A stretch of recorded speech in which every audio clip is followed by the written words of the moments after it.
Hey everyone, I hope you all are fine. So welcome back to my channel मिशी daily routine.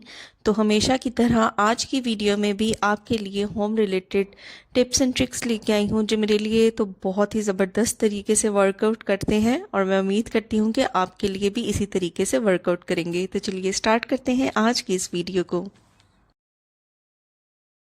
मेरे पास ना ये 3 तरीके की ऑयल डिस्पेंसिंग बॉटल्स हैं। 2 तो जो हैं वो शीशे की बनी हुई हैं और एक जो है वो प्लास्टिक की है बड़े वाली।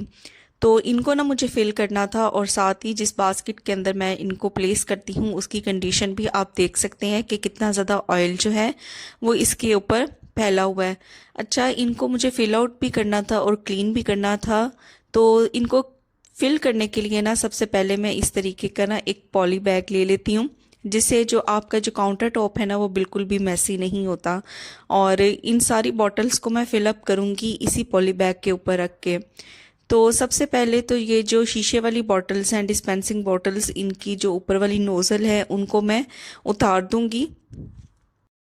अच्छा, अंदर से ना इनको मैं क्लीन कर चुकी थी, तो अंदर से इनको क्लीन करने की ज़रूरत नहीं थी, बस मुझे फिलिंग करनी थी। तो इस तरीके की जो फनल होती है ना वो मैंने अटैच कर दी है बॉटल से। और जो बड़े वाली जो बॉटल है, मैं मंथली ग्रॉसरी के अंदर ऑयल की ना ये बड़े वाली बॉटल ले आती हूँ। तो इससे फिर मैं वक्तन फ़वक्तन जो छोटी ये वाली बॉटल्स है ना उनके अंदर ऑयल को फिलअप करती रहती हूँ। तो इससे ना काफ़ी ज़्यादा इजी हो जाता है। अगर फ़नल के थ्रू हम ऑयल को ऐड करें छोटी बॉटल्स में तो मैस भी क्रिएट नहीं होता। तो इस तरीके से मैं इनको अच्छे तरीके से ना फिल अप कर लूँगी और दोबारा से जो इनकी नोज़ल्स है ना वो इसके ऊपर मैं अटैच कर दूंगी। और फ़नल को भी मैं इस पॉली बैग के ऊपर ही रखूंगी।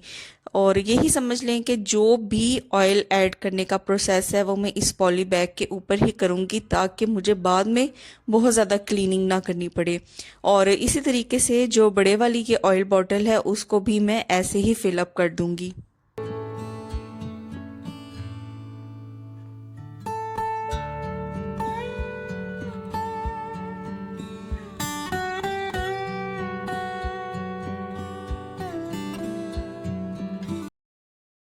तो अब टिश्यू लेके ना मैं एक दफ़ा इन बॉटल्स के जो माउथ है ना उनको वाइप आउट कर दूंगी, क्योंकि जब हम इनके लिड को क्लोज करते हैं ना तो थोड़ा बहुत ऑयल जो है वो साइड्स पे बॉटल्स के ना गिरना शुरू हो जाता है। तो मैं टिश्यू पेपर से इसको ना वाइप आउट कर दूंगी। अब देखिए, सारा जो भी ऑयल गिरा है ना वो इस पॉली बैग के ऊपर गिरा है। तो नेक्स्ट प्रोसेस क्या है, इन सारी बॉटल्स को ना मैं रख दूंगी सिंक एरिया में। और आपको पॉली बैग की कंडीशन दिखाती हूँ कि किस तरीके से ये देखें ऑयल इसके ऊपर आ गया है। तो बस इसी तरह मैं पॉली बैग को जो है वो समेट दूंगी और इसको डस्टबिन में फेंक दूंगी। और जो शेल्फ है वो आपने देखा है कि कितनी नीट एंड क्लीन है। तो सारी ऑयल बॉटल्स को ना मैंने सिंक एरिया में रख दिया था। अब मैंने स्पॉन्ज ले लिया है, इसके ऊपर मैंने थोड़ा सा डिश वॉश लिक्विड ऐड किया है। और जो भी इसके अंदर ऑयल बॉटल्स थी ना उनको बाहर से मैं अच्छे तरीके से इसे क्लीन कर लूँगी, ताकि अगर कोई भी रिमेनिंग ग्रीस है ना तो वो उतर जाए। क्योंकि किचन में कुकिंग होती रहती है और ऑयल बॉटल्स जो हैं वो चूल्हे के पास ही पड़ी होती हैं, जिसकी वजह से जो ग्रीस है ना वो इनके ऊपर स्टिक कर जाती है, जिसकी वजह से ये काफ़ी ज़्यादा ऑयली हो जाती हैं बाहर से भी।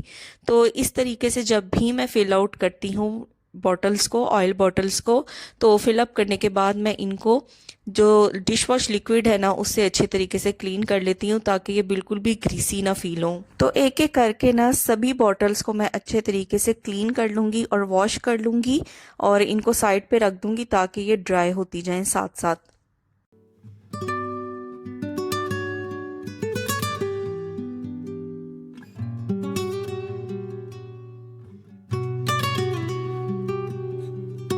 तो मीनवाइल ये जो बास्केट मैंने ली हुई है जिसके अंदर मैं सारी ऑयल बॉटल्स को ऐड करती हूँ, ये भी बहुत ज़्यादा ग्रीसी हुई होती है। जब कुकिंग करते हैं तो ऑयल थोड़ा बहुत बॉटल्स से जो निकलता है तो वो इस बास्केट के अंदर आ जाता है। तो इसको भी मैं क्लीन करूँगी और इसको क्लीन करने के लिए ना मैंने यहाँ पे जो स्टील का स्क्रबर होता है उसका यूज़ किया है, क्योंकि काफ़ी ज़्यादा ना ऑयल बुरी तरह ना स्टिक किया हुआ था, तो इससे ज़रा अच्छे तरीके से क्लीन हो जाएगा। तो बस इसको भी क्लीन करके वॉश करके मैं साइड पे रख दूंगी ताकि ये ड्राई हो जाए।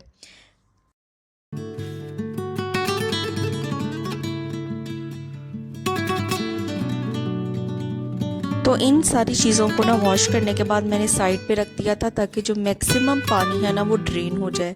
तो जैसे ही मैक्सिमम पानी जो ड्रेन हो गया था उसके बाद मैंने इस तरह का ड्राइंग टॉवल ले लिया था और ड्राइंग टॉवल से ना मैं बास्केट को भी अच्छी तरह से ड्राई कर लूँगी और ये जो ऑयल बॉटल्स है ना इनको भी मैं ड्राई कर लूँगी ताकि मैं इनको जल्दी से इनकी जो प्लेस है ना वहाँ पे मैं इनको रख दूँ। तो चूल्हे के साथ ही ना इस तरीके की मैंने बड़ी बास्केट रखी हुई है और इसके एक कॉर्नर में मैंने ये छोटी बास्केट को ना एडजस्ट किया हुआ है जिसमें मैं ऑयल बॉटल्स को रखती हूँ। तो मैंने कहा चलो इसके साथ साथ जो बड़ी बास्केट है ना उसकी भी क्लीनिंग हो जाएगी। तो जो भी चीज़ें मैंने यहाँ पे प्लेस की हुई है मैं अपनी वीडियो में आपके साथ डिस्कस कर चुकी हूँ कि मैंने यहाँ पे क्या क्या रखा हुआ है। तो उनको हटा के एक दफ़ा मैं ये पूरी की पूरी जो बास्केट है उसको भी क्लीन कर लूँगी और जो चीज़ें यहाँ पे मैंने रखी हुई हैं इनके ऊपर से भी हल्की हल्की जो डस्ट है ना उसको रिमूव कर दूँगी और बास्केट के अंदर ना इन सारी चीज़ों को प्लेस कर दूँगी। तो बस ऑयल बॉटल्स को फिल करते करते मैंने ये बास्केट्स भी दोनों क्लीन कर ली, जो इनके अंदर सामान था उनको भी क्लीन कर लिया और इस तरह ना काफ़ी नीट एंड क्लीन ये एरिया हो जाता है। जब भी हम प्याज को छीलते हैं या जो भी बास्केट जिसके अंदर हमने प्याज को स्टोर किया होता है वहाँ से इसके जो छिलके हैं ना वो इस तरीके से उतरना शुरू हो जाते हैं। तो अमूमन तो हम इनको पकड़ के डस्टबिन के अंदर फेंक देते हैं, लेकिन यहाँ पे बहुत ज़बरदस्त सा एक सोल्यूशन मैं बनाने लगी हूँ जिसको मैं यूज़ करूँगी। तो ये सारे जो प्याज के छिलके हैं इनको मैंने एक पैन के अंदर डाल दिया और अब इसको ना मैं फिल कर दूँगी पानी के साथ। इसके अंदर मैं पानी ऐड कर लूँगी। ये बहुत ही ज़बरदस्त सोल्यूशन है। इस सोल्यूशन के ना दो फ़ायदे आपको होंगे। तो जैसे ये सोल्यूशन रेडी होगा मैं आपको बताऊँगी कि कौन से दो फ़ायदे आप एक ही सोल्यूशन से ले सकते हैं। तो यहाँ पे देखें मैंने पानी जो है इसके अंदर ऐड कर दिया है। अब मैं इसको रख दूँगी चूल्हे के ऊपर और तकरीबन इसको मैं तब तक पकाऊँगी जब इसके अंदर एक बॉयल ना आ जाए।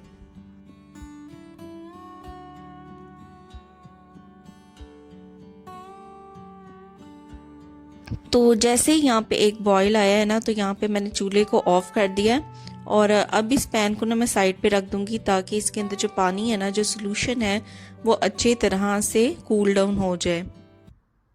तो जैसे ही ये सोल्यूशन कूल डाउन हो गया तो नेक्स्ट प्रोसीजर क्या है कि यहाँ पे ना मैंने एक मेजरिंग फ्लास्क ले लिया है और साथ ही मैंने चाय वाली छन्नी ले ली है। अब मैं इस पानी को ना छान लूँगी।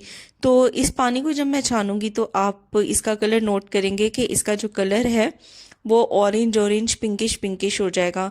तो इट्स मीन कि इसका जो भी एक्सट्रैक्ट है प्याज के छिलकों का वो इस पानी के अंदर आ चुका है और अब ये समझें कि बहुत ही बेनिफिशियल पानी जो है वो बन के तैयार हो चुका है। यहाँ पे ना मैंने एक ले ली है स्प्रे बॉटल। तो ये स्प्रे बॉटल ना मेरे लेंस सोल्यूशन यानी ग्लासेस के ना क्लीनर की थी, तो वो सोल्यूशन ख़त्म हो चुका था लेकिन मैंने इस बॉटल को डिस्कार्ड नहीं किया। अब मैं क्या करूँगी कि इस बॉटल के अंदर ना इस सोल्यूशन को मैं फिलअप कर दूँगी।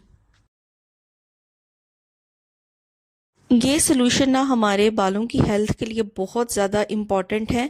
तो इसको स्प्रे बॉटल के अंदर मैंने इसीलिए ऐड किया है क्योंकि इससे हेयर्स के ऊपर ना इसको अप्लाई करना बहुत ज़्यादा आसान हो जाएगा।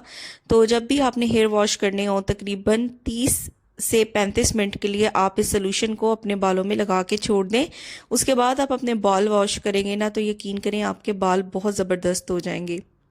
और जो लेफ़्ट ओवर सोल्यूशन था ना वो मैंने इस तरीके से जो प्लांट्स पड़े हुए थे उनके अंदर ऐड कर दिया है। तो ये सोल्यूशन ना प्लांट्स की ग्रोथ के लिए भी बहुत ज़्यादा बेनिफिशियल है। तो लेफ़्ट ओवर सोल्यूशन को प्लांट्स में ऐड कर दूंगी। मेरे घर में जो भी ड्राई फ्रूट्स आते हैं ना तो उनके लिए मैंने इस तरीके का एक बॉक्स रखा हुआ है।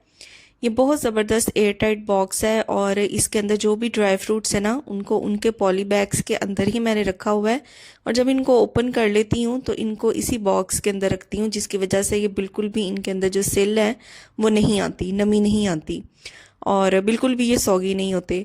तो यहाँ पे जो टिप मैं आपके साथ शेयर करने लगी हूँ ना वो ये है कि मैं एक वीडियो देख रही थी रिसेंटली जिसमें उन्होंने ये बताया था कि किस तरीके से आप पहचान कर सकते हैं कि जो बादाम है वो असली हैं या उनके अंदर किसी तरह की मिलावट है। तो दो तरीके उन्होंने शेयर किए थे, तो मैंने सोचा चले मैं भी इसको अप्लाई करके देखती हूँ कि ये वर्कआउट करता है कि नहीं और आपके साथ भी शेयर करती हूँ। तो सबसे पहला जो तरीका वो ये है कि एक बाउल के अंदर पानी ले लेना है और उसके अंदर ना बादामों को ऐड कर देना है। अगर तो ये बादाम जो हैं सारे नीचे बैठ जाएं तो इट्स मीन कि ये बिल्कुल प्योर हैं, इसमें किसी भी किस्म की जो इम्प्योरिटी है या मिलावट है वो नहीं है। अगर ये ऊपर तैरना शुरू हो जाएं तो इट्स मीन जो बादाम है ना वो प्योर नहीं, इसमें कुछ ना कुछ जो है वो मिलावट है। तो उनके अकॉर्डिंग ये तो था एक पहला तरीका। और जो सेकंड तरीका है बादामों को चेक करने का वो कुछ इस तरह से है कि जी यहाँ पे मैंने टिश्यू पेपर ले लिया और इसको ना मैंने फोल्ड कर लिया है और यहाँ पे मैं 1 या 2 बादाम लूँगी और इसको यहाँ सेंटर में ना टिश्यू पेपर के रख दूँगी और एक फोल्ड टिश्यू पेपर का इसके ऊपर रख दूँगी। अब कोई सा भी आप स्पून ले लें या हावन दस्ते का जो डंडा होता है वो ले लें और उससे अच्छे तरीके से इसको ना कूटना है। और कूटने के बाद हमने ये चीज़ चेक करनी है कि अगर तो ओरिजिनल बादाम होंगे तो इनके अंदर से जो ऑयल निकलता है वो टिश्यू पेपर के ऊपर नज़र आएगा। तो ये यहाँ पे देखिए जो बादाम मैंने कूटे थे उनको मैं साइड पे करती हूँ, तो आप नोट करेंगे कि टिश्यू पेपर के दोनों साइड पे ऑयल जो है वो नज़र आ रहा है। इट्स मीन कि जो मेरे पास जो बादाम है वो प्योर है, इसमें इम्प्योरिटीज़ नहीं है। अगर इसके अंदर से ऑयल बिल्कुल भी ना निकले तो इट्स मीन इसके अंदर कुछ ना कुछ इम्प्योरिटी जो है वो मौजूद है। तो इस तरीके से बादामों को आप चेक कर सकते हैं। और मेरा ख्याल है कि जो दूसरे ड्राई फ्रूट्स होते हैं जैसे अखरोट हो गया, पिस्ता हो गया, उसको भी आप इस तरीके से चेकआउट कर सकते हैं।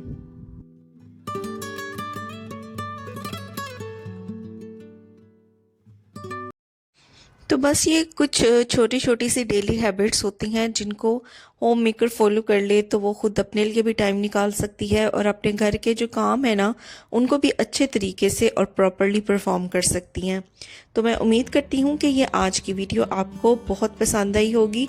अगर इसी तरह के आप होम मेकिंग व्लॉग्स देखना चाहते हैं तो मेरे चैनल मिशी डेली रूटीन को ज़रूर सब्सक्राइब करें।